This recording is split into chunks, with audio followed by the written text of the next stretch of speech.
Olá, pessoal. Estamos de volta aqui na nossa aula número 9, na segunda parte. E lembra-se que na primeira parte dessa aula a gente falou então sobre o capítulo 4, que foi a respeito da qualidade dos produtos e serviços, né? E falamos especificamente da seção 1, que foi da proteção à saúde e segurança, que foi lá dos artigos 8º até o artigo 10. Agora a gente entra efetivamente na parte, né, na seção 2 e seguintes, que fala sobre a responsabilidade civil do fornecedor nas relações de consumo. Mas antes, então, da gente falar das espécies de responsabilidade, né, de que forma que o fornecedor vai responder, se pelo fato ou se pelo vício, vamos iniciar tratando primeiro das regras gerais a respeito, então, da responsabilidade civil no CDC, depois quais teorias foram adotadas e, efetivamente, a sistemática ali que o CDC aborda, certo? Então, serão os nossos tópicos a serem abordados. Falando de regras gerais, a gente pode falar primeiro a respeito de que tipo de responsabilidade civil o CDC adota. Nós sabemos que, diferentemente do Código Civil, que ele separa, né, a responsabilidade civil em responsabilidade civil contratual ou responsabilidade civil extracontratual ou aquiliana, o CDC não faz essa distinção. Ou seja, se a responsabilidade decorre ou não de uma relação contratual, se houve ou não o descumprimento de um contrato que gerou um dano. O CDC ele não faz ele não é adepto dessa teoria dualista, né, da responsabilidade civil. Ele simplesmente ele entende que a responsabilidade civil do fornecedor ela decorre da violação de um dever, ou de um dever de qualidade segurança, ou de qualidade adequação, que é justamente o que vai gerar o fato ou o vício do produto e do serviço. E também, diferentemente do Código Civil, que ainda adota como regra a responsabilidade civil subjetiva, ou seja, aquela que precisa ficar demonstrado o elemento culpa, né?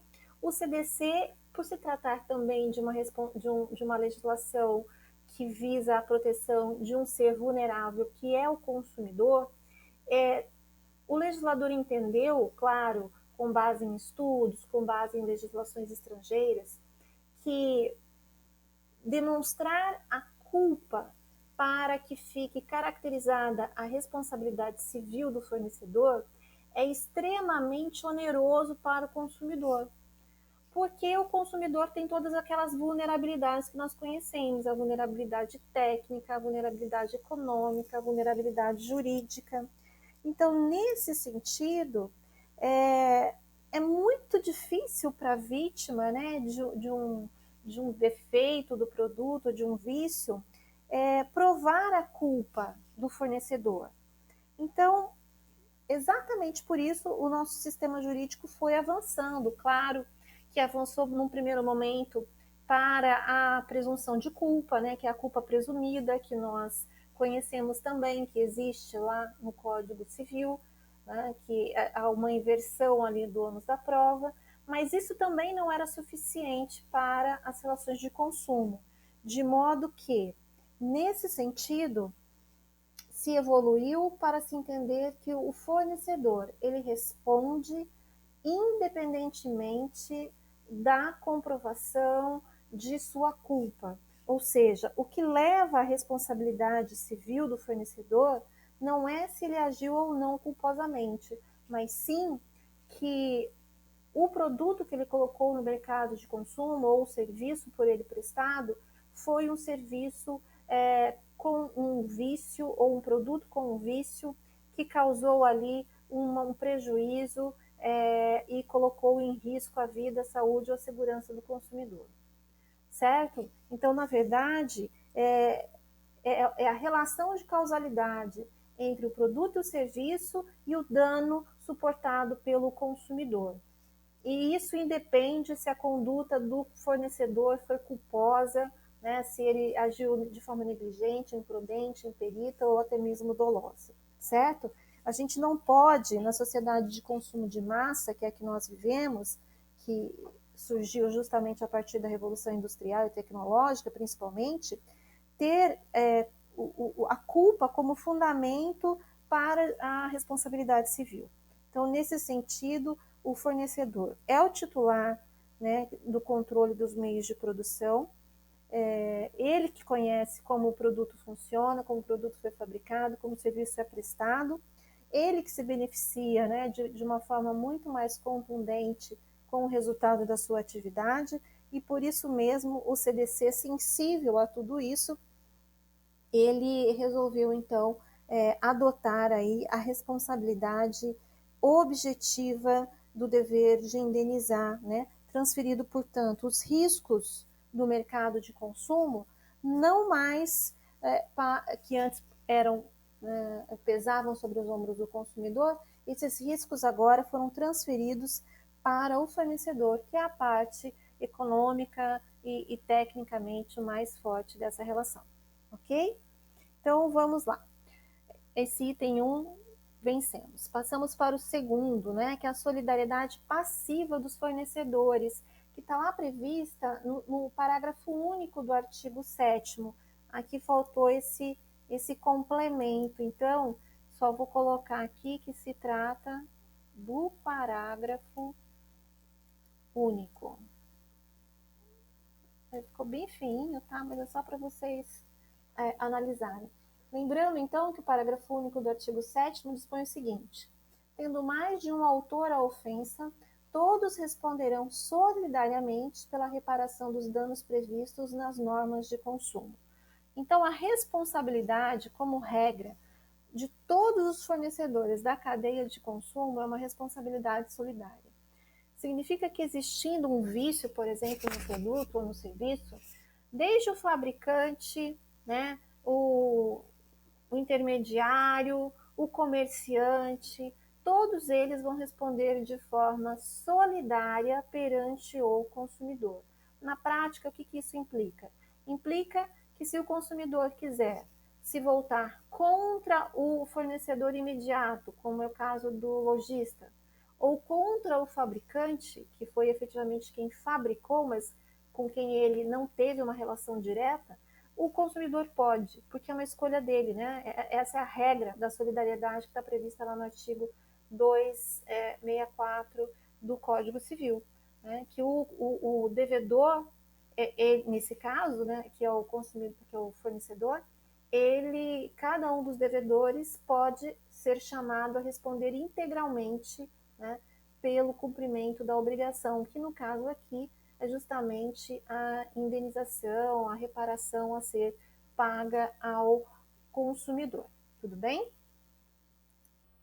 Continuando, então, vamos aqui para o próximo slide e falar justamente pela responsabilidade integral pelos danos. Na verdade, essa responsabilidade, ela decorre de um direito do consumidor de ser integralmente reparado pelos danos materiais, morais, individuais e coletivos, que está previsto lá no artigo 6º, inciso 6, né? O artigo 6º, inciso 6 do Código de Defesa do Consumidor. Então, é direito do consumidor a efetiva prevenção e reparação de danos patrimoniais, morais, individuais e coletivos, certo?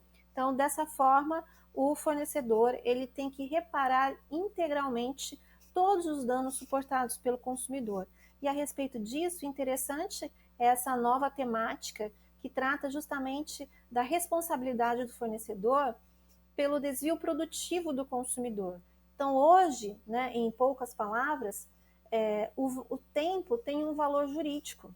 Então, o tempo do consumidor, o tempo que o consumidor gasta para solucionar o problema decorrente de um vício, de um defeito, de um produto, de um serviço, para o qual ele não deu causa.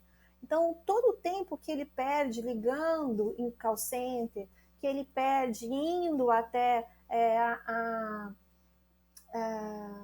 autorizada, né, que ele vai uma vez na loja, vai duas, vai três, claro, não o normal, né? Eu não estou dizendo disso, mas eu estou falando daquele fornecedor que negligencia, que dá literalmente um chá de cansaço no consumidor, muitas vezes, né?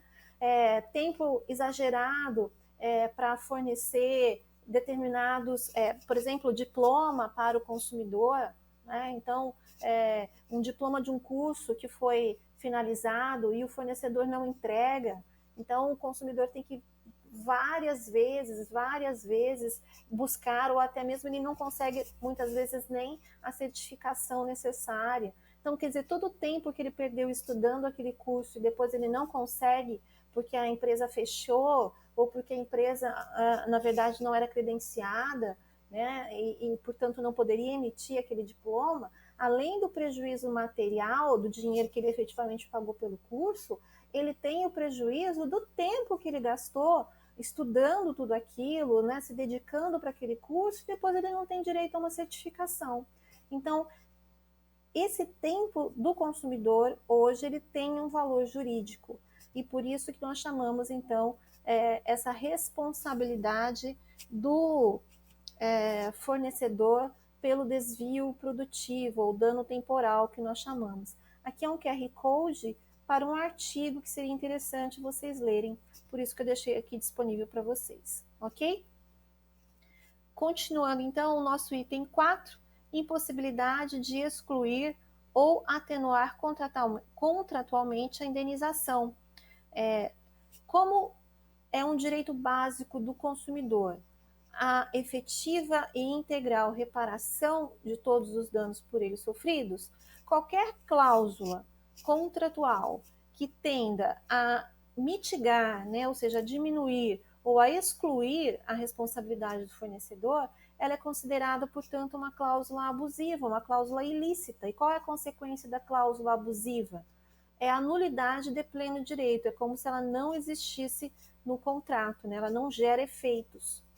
Aqui eu coloquei um exemplo muito comum, que é muitas vezes aquelas placas que são colocadas em estacionamentos de supermercados, de restaurantes, de shoppings, aonde esses fornecedores avisam que não se responsabilizam por furtos ou danos causados aos veículos estacionados no parque de estacionamento. Se esse estacionamento é um estacionamento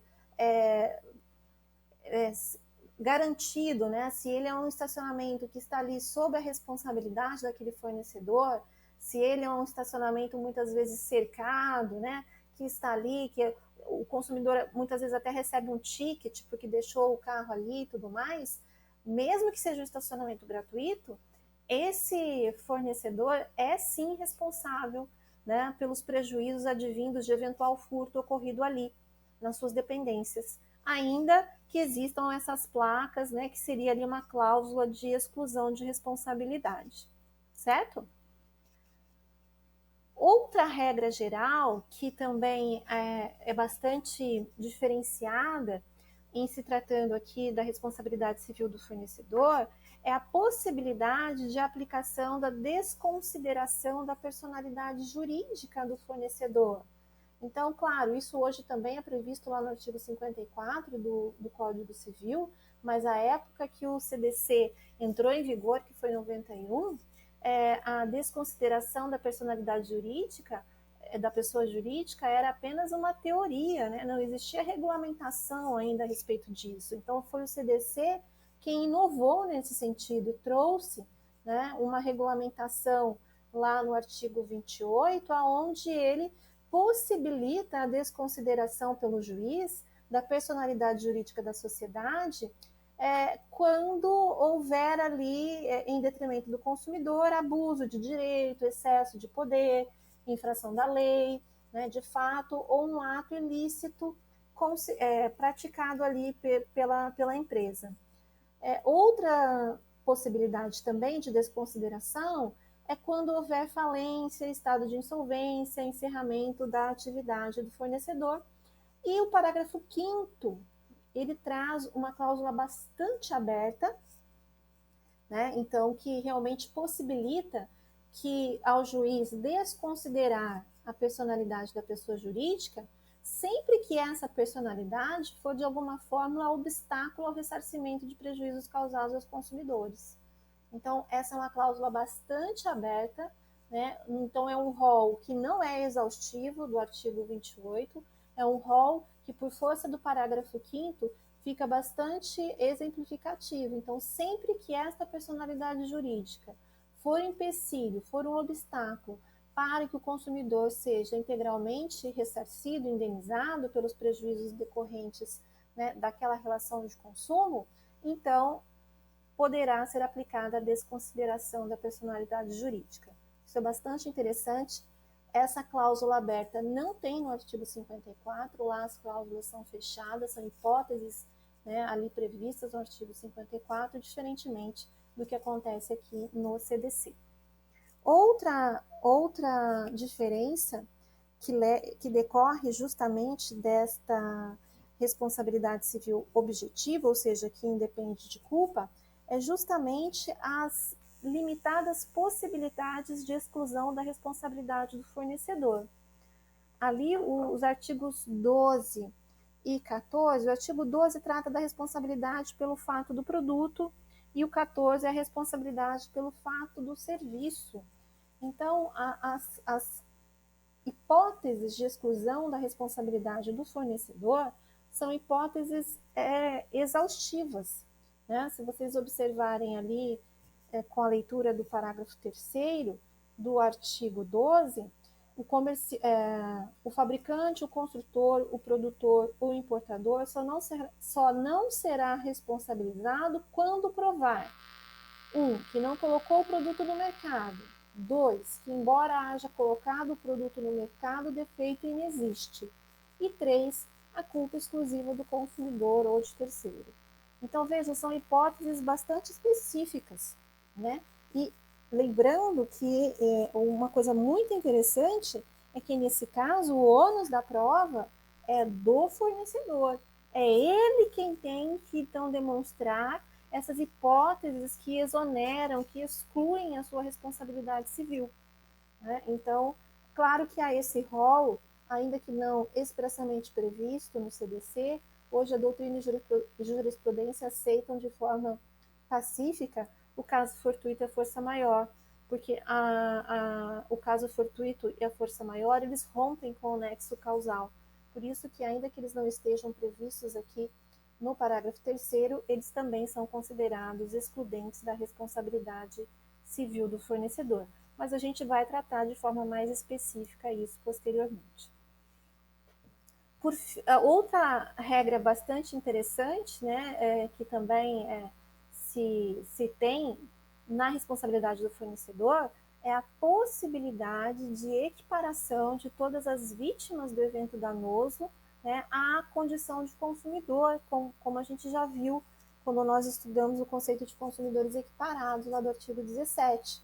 Então, ainda que a pessoa não tenha efetivamente adquirido aquele produto ou aquele serviço, mas se ele for vítima de um acidente de consumo, ele poderá ser equiparado ao consumidor para fins de responsabilização do fornecedor pelo fato do produto, né, que está ali previsto no artigo 17, pelo fato do produto e pelo fato do serviço.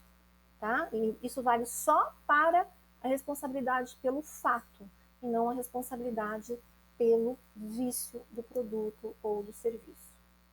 Muito bem, falamos então das regras gerais e agora entraremos nos fundamentos da responsabilidade civil do fornecedor.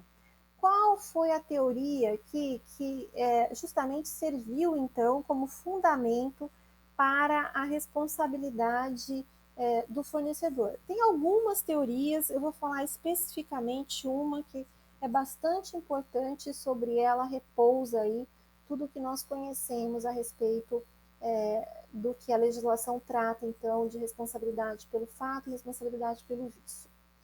Existe, então, um dever de qualidade dos fornecedores que corresponde a um direito básico do consumidor, que está lá previsto no artigo 6º, inciso 1º, É direito básico do consumidor à proteção da vida, saúde e segurança contra os riscos provocados por práticas no fornecimento de produtos e serviços considerados perigosos ou nocivos.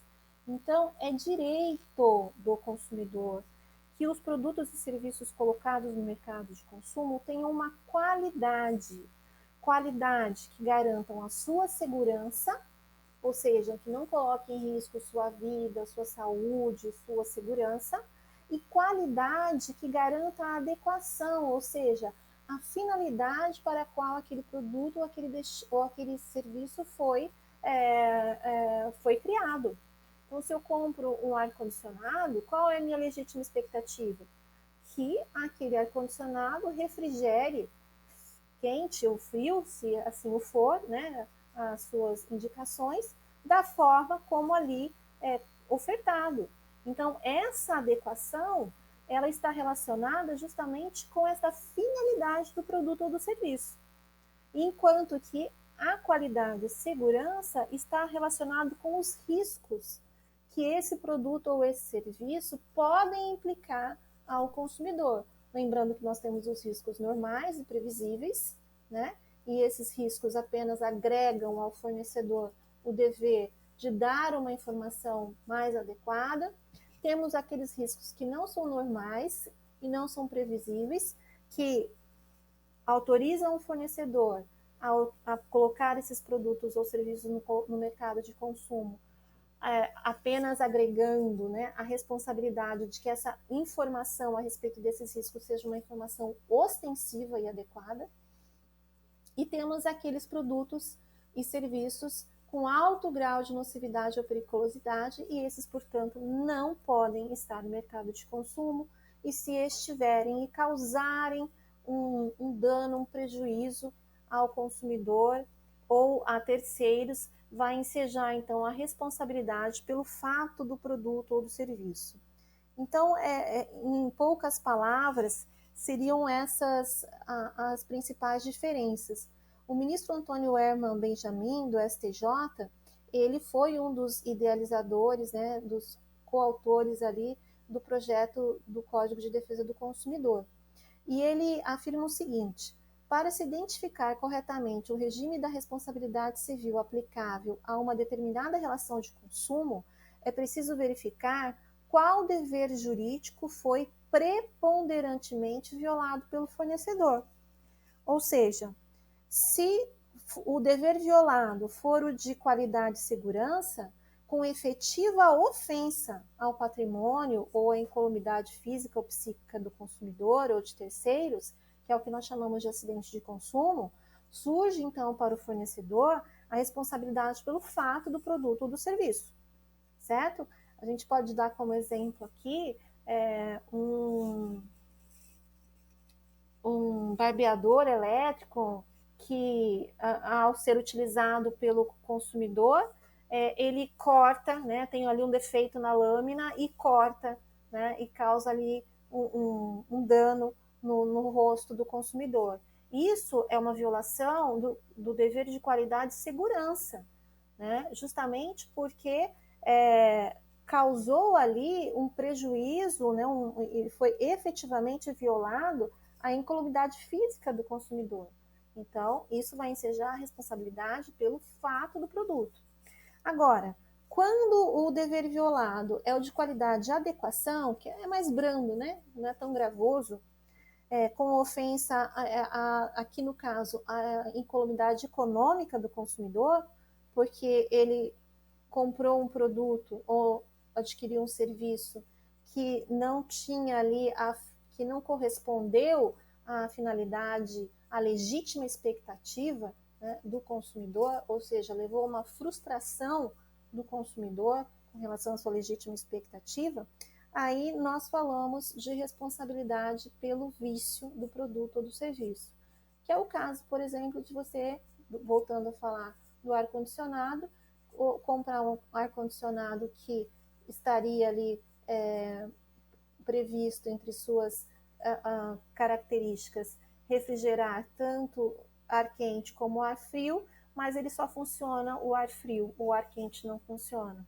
Ou seja, então ele a qualidade não é adequada, né? Leva ali uma frustração da legítima expectativa do consumidor. Isso é vício do produto, ok? Então, nós precisamos fazer justamente essa diferenciação para a gente, então, depois entender quando que o fornecedor responde pelo fato do produto ou do serviço ou quando ele vai responder pela responsabilidade pelo vício do produto ou do serviço, ok? Então, resumindo, o CDC ele se fundamenta na teoria unitária da responsabilidade civil, né? Aqui o que importa é a quebra do dever de qualidade. Então é isso que é considerado para a responsabilização do fornecedor. Então é a violação desse dever de qualidade que vai ensejar a responsabilidade civil, diferentemente do direito civil, aonde lá o que fundamenta a responsabilidade é justamente a violação de um dever contratual ou a violação daquele dever geral, daquele dever genérico de não causar danos a ninguém, prevista lá no artigo 186 do Código Civil, que gera, portanto, a responsabilidade extracontratual.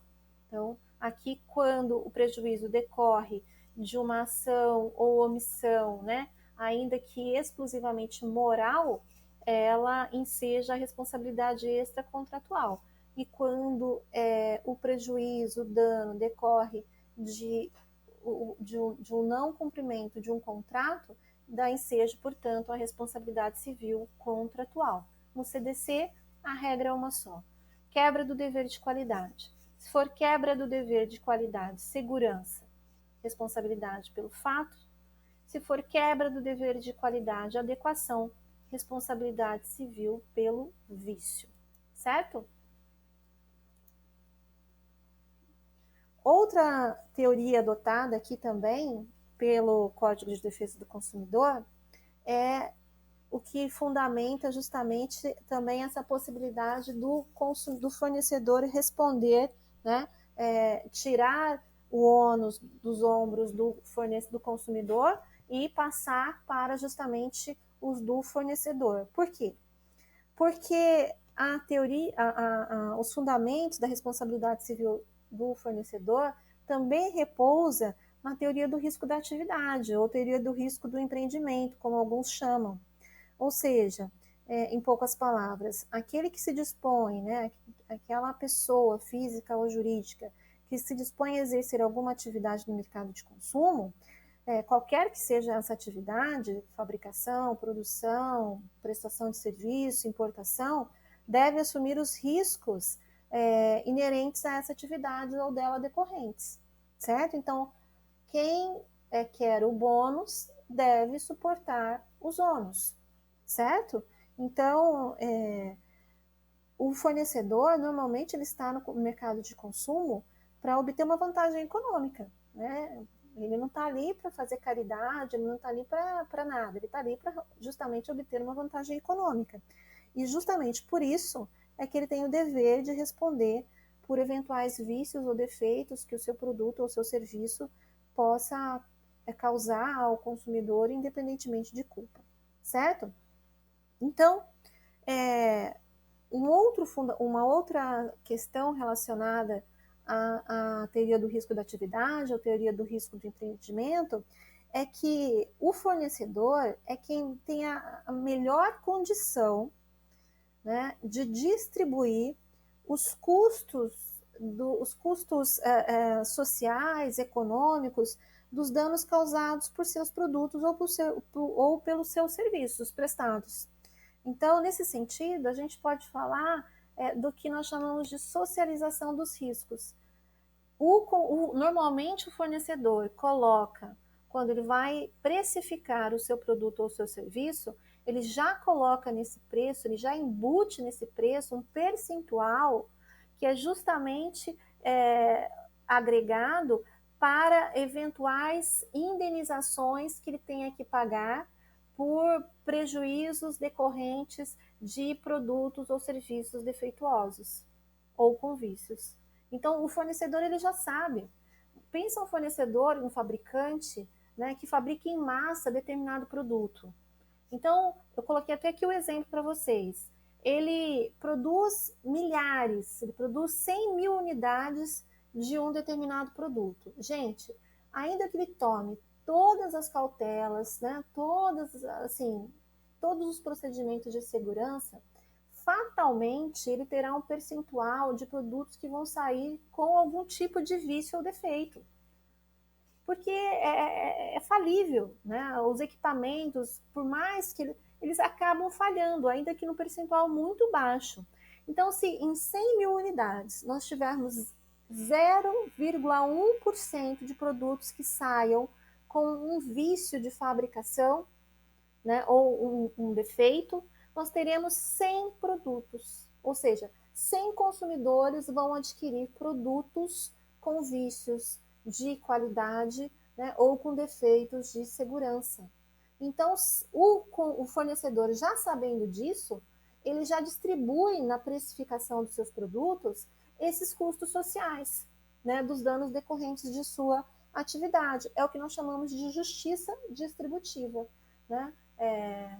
Em outras palavras, todos nós acabamos pagando uma parcelinha, né, um pequeno percentual desses valores depois que são repassados aos consumidores que suportam ali prejuízos e que, portanto, devem ser indenizados, né, ou com a substituição do produto, ou se for algo mais gravoso, com eventual indenização por danos materiais ou morais. Tá? Então, e por isso que nós chamamos de teoria do risco da atividade. Quem deve suportar os riscos da sua atividade econômica é o fornecedor. É ele quem assume esse ônus e não, portanto, o consumidor. Tranquilo? Então vamos lá continuar. Falando rapidamente aqui, eu quero falar dos pressupostos da responsabilidade objetiva, né? Diferentemente da subjetiva, aqui não precisa provar a culpa. Então, olha aqui, não se fala em culpa quando nós falamos de responsabilidade objetiva. O que precisa ficar demonstrado é a conduta do fornecedor, ou seja, a colocação do produto no mercado de consumo. O defeito, já há uma inversão, que quem vai demonstrar que o produto não tem defeito é justamente o fornecedor.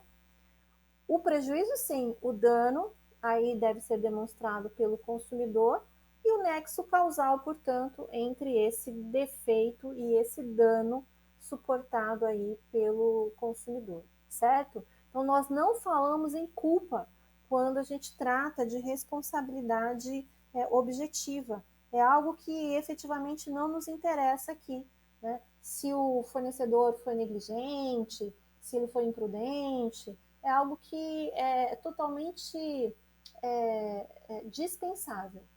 Não se perquire a respeito disso.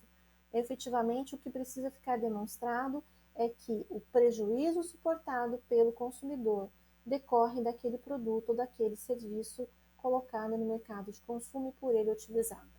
Tá bom? Vamos aqui, então. É justamente o que a gente já tinha falado. Vamos continuar aqui.